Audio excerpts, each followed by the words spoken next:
육식이 인간에게 효율적인 식품이라는 근거들. ATP는 근육 수축과 섬세한 유전 물질을 보호하고 복구하는 과정에서 모든 세포에서 쓰이는데, 크레아틴은 ATP가 급하게 다량 필요할 때 사용 가능한 인산 결합 형태로 에너지를 저장하도록 돕는다. 하루에 1g 정도 소량의 크레아틴이 체내에서 생성되지만 뇌, 근육, DNA의 보호와 복구에 필요한 최적의 양은 아니다. 외부에서 섭취를 해야 필요한 양을 충족시킬 수 있다.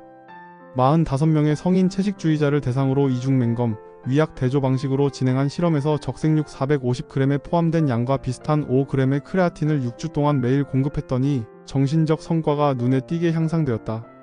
정보 처리 속도를 요하는 작업 기억과 지능에 크레아틴 보충이 유의미한 긍정적인 영향을 미쳤다고 한다. 뇌의 에너지 능력이 뇌 기능에 역동적으로 영향을 미친다는 것이 확연했다.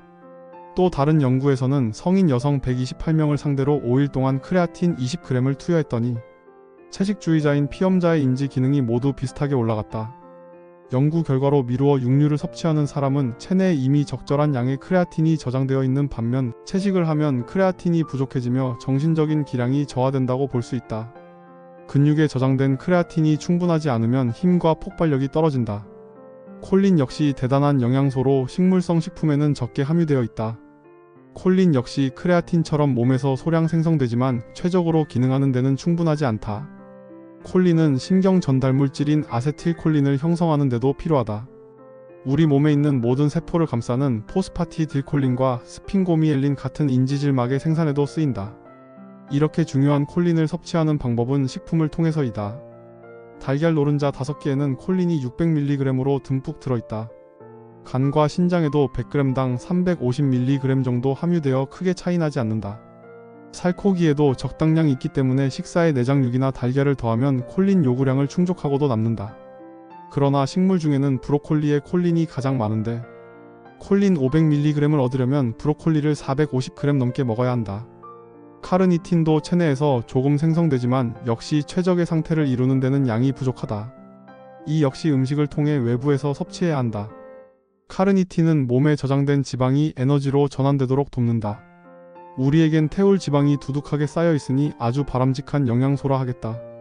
지방을 연료로 쓰면 케톤이 생성되는데, 케톤은 장수와 관련된 시르투인 및 FOX53 유전자를 켜고 미토콘드리아 기능을 향상하는 등 우리 몸에 여러모로 이롭다. 카르니틴이 부족하면 지방을 에너지로 사용할 수 없으며 기본적인 대사가 교란되며 여러가지 문제가 생긴다. 지방 대사는 뇌에 특히 중요한데, 우울증을 겪는 사람은 뇌의 카르니틴 농도가 더 낮게 나타난다. 동물 실험 결과도 비슷해 우울증이 있는 쥐는 뇌의 카르니틴 수치가 저조했다. 늙은 쥐에게 카르니틴을 투여했더니 미토콘드리아 기능 및 대사 기능이 향상되어 행동이 점게 바뀌었다. 인간의 경우 우울증 환자 70명을 건강한 대조군 45명과 비교한 결과 뇌의 카르니틴이 심각하게 저조한 상태라고 나타났다. 우울증 환자는 카르니틴 수치가 낮았으며 질병의 심각도, 결핍 수준과도 직결되었는데, 우울증이 가장 심한 사람들의 카르니틴 수치가 가장 낮았다. 카르니틴을 보충한 많은 실험에서 우울증이 개선되어 카르니틴 결핍이 일부 우울증과 관련 있다는 주장에 힘을 더 실어준다. 카르노신은 우리의 오랜 벗 글루타티온처럼 내인성 항산화제로 기능한다. 카르노신은 단순한 항산화제 이상인 듯하다. 보석처럼 소중한 이 작은 분자는 당이 단백질이나 지질과 결합할 때 생기는 최종 당화 산물이 적게 형성되도록 돕는다. 카르노신을 충분하게 섭취하면 세포 수준에서 건강을 관리하고 질병을 예방하는 데 큰 도움을 받을 수 있다. 채식주의자는 최종 당화 산물 수치가 더 높은데 과당을 비롯한 당을 더 많이 섭취하는 반면, 카르노신 같은 보호 분자는 부족한 두 가지 원인이 함께 작용한 결과일 수 있다. 이렇게 중요한 성분들이 결핍된 건 육류와 내장류를 충분하게 섭취하지 않아서라고 생각한다. 적색육을 먹으면 수명이 단축될까? 적색육이 암을 유발한다는 대부분의 오해는 세계보건기구 산하 국제암연구기관이 2015년 발표한 보고서에서 비롯한다. 하지만 안타깝게도 이 보고서를 작성할 때 검토했다는 과학적 근거는 석연치 않은 구석이 많으며 주류 언론도 보고서의 내용을 크게 오해했다. IARC 보고서는 10개국 22명 과학자가 2015년 프랑스에 모여 2주 동안 합의한 성명서다. 육류 섭취와 암의 연관성을 연구한 많은 논문을 검토하고 잠재된 위험성을 요약해 공식적인 의견을 밝히고자 했다. IARC에서 내린 결론을 정밀하게 조사한 2018년도의 보고서에 따르면 IARC는 800개 논문 가운데 14개만 검토했으며 선택된 논문은 모두 관찰 역학 연구였다고 한다. 나머지 786개 논문을 배제한 이유는 아직 미스터리로 남아있으며 제외된 논문 중에는 적색육과 암 사이의 상관관계가 확연하지 않다고 표명하는 동물 대상 중재 연구도 많다. IARC 보고서에 포함된 14개 역학 연구 중 8개는 육류 섭취와 대장암 발병 사이에 아무런 관계가 나타나지 않는 것이었다. 정확히 읽었다. 보고서를 작성하는 과정에서 참고한 대부분의 연구가 적색육을 섭취하면 대장암이 생긴다는 연관성을 입증하지 못한 자료였다.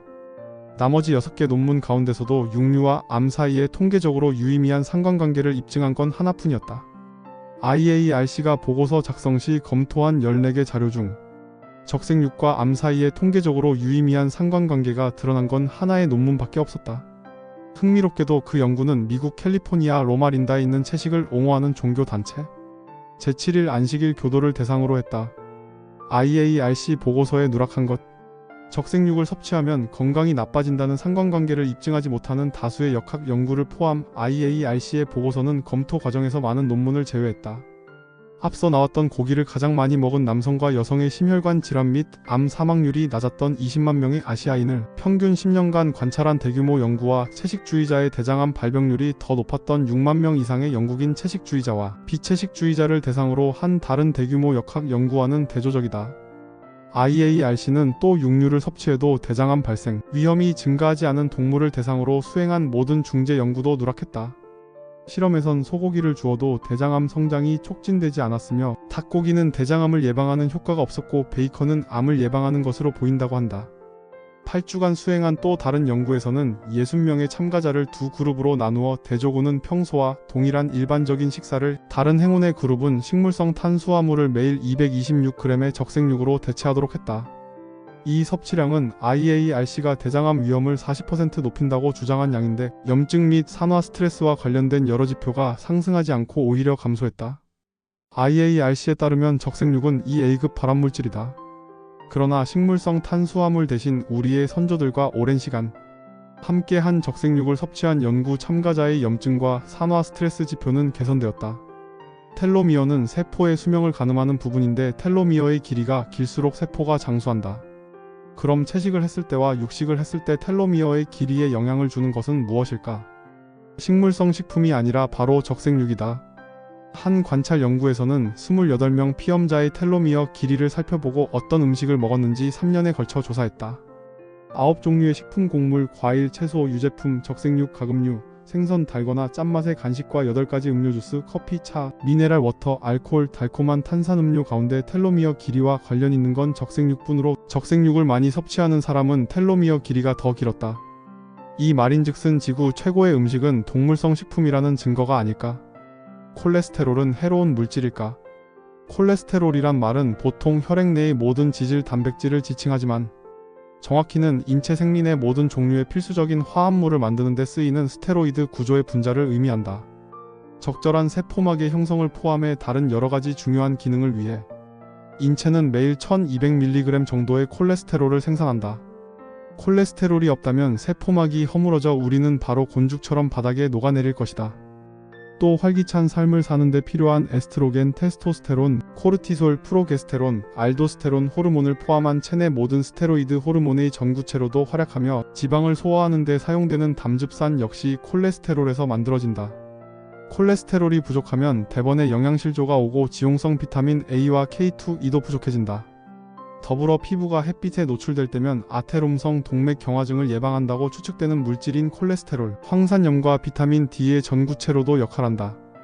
콜레스테롤은 수용성 환경인 혈액에서는 용해되지 않기 때문에 우리 몸은 간과 여러 조직 사이에 콜레스테롤을 운반하는 지질 단백질 운송 시스템을 활용해 콜레스테롤을 필요로 하는 곳으로 배달한다. 지질 단백질의 지질 부분에는 지질이 녹는 친유성의 지용성 영역과 지질이 녹지 않는 친수성의 수용성 영역을 모두 지닌인 지질막이 존재한다. 덕분에 지질 단백질은 지용성인 콜레스테롤과 중성지방을 함유하면서도 혈액의 수용성 영역에서는 여전히 용해될 수 있는 특징을 지닌다. 지질 단백질의 단백질 부분은 지질막에 삽입되는 특수한 단백질인 아포지 단백질로 구성된다. 지질 단백질은 여러 유형이 있는데 각 지질 단백질막에 존재하는 고유한 아포지 단백질로 식별한다. 우리가 섭취한 지방은 장에서 흡수되며 분해된 중성지방과 콜레스테롤은 아포지 단백질 B48로 표기되는 카일로미크론이라는 지질 단백질에 담긴다. 카일로미크론 입자는 혈류를 순환하며 체내 세포에 내용물을 전달하고 남은 잔재는 간에서 다시 흡수된다. 간에서는 카일로미크론 입자에 남은 중성지방과 콜레스테롤을 재사용하거나 VLDL이라는 초점일도 지질 단백질로 다시 포장한다. VLDL 입자는 말초를 순환하며 말초에 있는 세포의 콜레스테롤과 중성지방을 전달한다. VLDL에서 중성지방이 빠져나가면 콜레스테롤 비율이 높아지며 농도가 짙어져 중밀도나 저밀도 지질 단백질로 바뀐다. LDL 입자는 중성지방과 콜레스테롤을 모두 담고 있으며 APOB100이라는 아포지 단백질로 식별한다. LDL은 중성지방과 콜레스테롤을 필요로 하는 세포에게 계속 전달하다 최종적으로는 간으로 돌아가 다시 흡수된다. 고밀도 지질 단백질 역시 간과 장에서 만들어지며 아포지 단백질 APOA1으로 구분한다. HDL은 다른 입자와는 달리 속이 빈 상태로 생성되어 혈류 속의 카일로미크론, VLDL, IDL, LDL 말초 세포에서 콜레스테롤과 중성지방을 흡수해 속을 채운다. 콜레스테롤 여분반 과정을 통해 여분의 콜레스테롤을 간으로 다시 가져다주는 일이 HDL의 주요 역할이다. LDL의 오해. 성욕과 생식 기능에 필수적인 사랑의 호르몬 에스트로겐과 테스토스테론을 난소와 고환에서 합성되는데도 콜레스테롤이 필요하다. LDL이 없으면 두 호르몬을 비롯한 다른 여러 스테로이드 호르몬이 효과적으로 생성되기 어렵다. HDL을 비롯한 많은 지질 단백질처럼 LDL도 감염성 침입자의 공격에 대항해 싸운다. gram 음성균은 우리 몸을 침범할 때 세포벽을 구성하는 성분인 내독소를 방출하는데 심한 염증을 일으키고 면역 체계를 강하게 자극할 수 있다. 그러면 이웃 LDL이 주변에 상주하며 박테리아의 내독소를 묶어내고 통제 불능이 되는 상황을 막는다. 동물 실험 결과 LDL 수치가 높은 쥐는 내독소의 저항력이 8배 강했으며 gram 음성 박테리아를 직접 주입했을 때도 사망이 상당히 오래 지연되었다. 반대로 LDL이 낮게 사육된 쥐는 내독소를 주사하자 LDL이 고갈되며 염증 수치가 올라가고 사망률도 증가했는데 외부 LDL을 보충하자 치료되었다. LDL이 높은 동물은 치명적인 박테리아에 위협받는 상황에서 생존율이 무척 높은 반면 LDL이 부족한 쥐는 맥없이 쓰러졌으나 약간의 LDL을 투여하니 빠르게 회복되었다. 또한 347명으로 이루어진 65세 이상 표본 집단에서 총 콜레스테롤 수치가 낮은 사람들은 비혈관적 원인으로 사망할 위험이 매우 높았는데 총 콜레스테롤 수치가 높은 사람들은 그 확률이 모집단의 절반 수준에 그쳤다.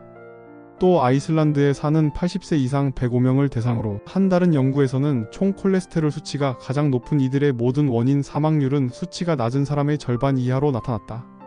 라이덴 85플러스 연구라는 더 큰 규모의 조사 결과는 더 놀라웠다.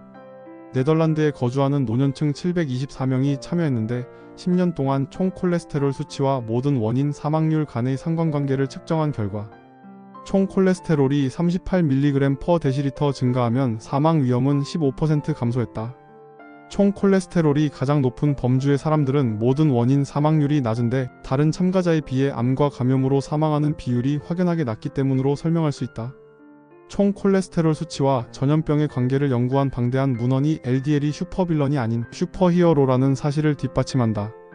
68,406명을 대상으로 한 대규모 메타 분석에서는 호흡기, 위장 질환에 따른 사망과 총 콜레스테롤 수치 사이의 역상관관계가 나타나는데 주로 감염이 원인인 질병이었다.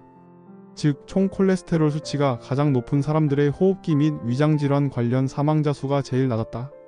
12만 명 이상의 환자를 대상으로 15년간 수행한 연구 결과도 비슷한데 총 콜레스테롤 수치가 가장 높은 환자들은 감염성 질환으로 병원에 입원하는 비율이 가장 낮았다.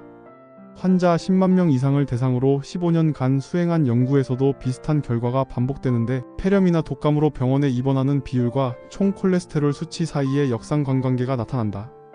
HIV 감염 환자를 조사한 연구 역시 콜레스테롤 수치와 에이즈 사망률 사이의 역상관관계를 보여준다. 콜레스테롤과 LDL 모두 맥락이 중요하다. 인슐린 저항성이 있는데 LDL 수치가 높다면 LDL은 플라크 형성과 진행에 기여할 수 있다. 반면 인슐린 민감성이 좋다면 LDL이 많아도 아테롬성 동맥 경화증에 걸릴 위험이 없으며 보호 효과 때문에 LDL이 증가했을 가능성이 높다. 아테롬성 동맥 경화증이 발병하는 과정에서 동맥벽에 LDL 입자를 붙잡아 두는 또 다른 요인이 존재하는 것이 분명하다. 우리 몸을 떠다니는 LDL 입자가 아무리 많더라도 벽과 공 모두 점성을 띠는 분자 벨크로로 코팅되어야만 LDL 공이 내막이라는 벽에 들러붙을 수 있다. LDL 단독으로는 아테롬성 동맥경화증을 일으킬 수 없으며 LDL이 아테롬성 동맥경화증에 관여하려면 동맥벽에 갇히는 과정이 먼저 일어나야 한다. LDL이 아테롬성 동맥경화증을 유발하는 게 아니라 손상된 혈관벽을 복구하는 과정에서 플라크 형성에 관여할 수 있다. 혈액의 난류가 생기며 동맥 내벽이 손상되며 발생하는 플라크가 주로 혈관 분기점에 축적되는 현상에서 단서를 찾을 수 있다.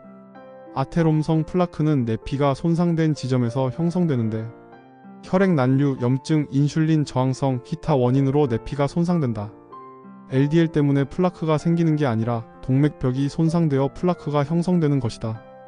초식동물, 잡식동물, 육식동물을 포함한 모든 태반 포유류의 동맥벽에 LDL이 쌓여 있다는 사실은 LDL 침착이 실은 동맥 복구 메커니즘의 일부라는 가능성에 힘을 더 싣는다. 인슐린 저항성을 회복하는 효과적인 치료법에는 과도한 체중을 줄이고 인슐린 민감성이 적절하게 회복할 때까지 탄수화물이나 지방을 크게 제한하는 방법이 있다. 채식이 좋다는 잘못된 정보를 살펴보았고 적색육이 몸에 좋음을 살펴보았다.